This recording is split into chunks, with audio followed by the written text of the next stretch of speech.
मुरली के धुन बजा के देला उलझाई, चुपके से जाला लोकाई हो।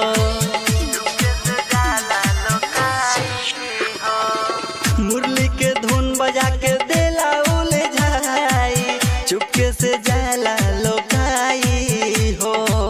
करे परेशान खूब हमारा के मैया, लल्ला के अपना समझाई हो।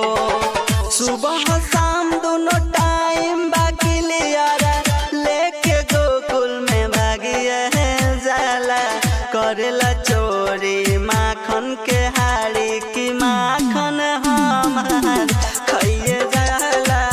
राखी न तानी डाटी के मैया की माखन हमार खाइए जाला।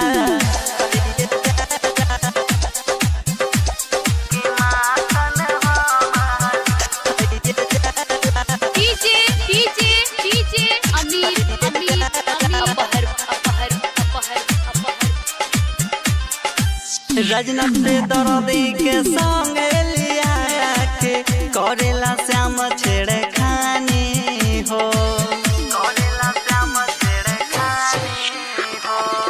रजनत दर्दी के संग लिया के करेला श्याम छेड़ा खानी हो।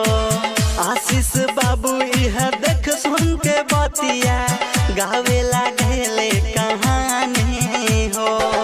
सबके लल्ला के मैया यशोदा, लल्ला तोहर बिगड़िए देला। राखी न तानी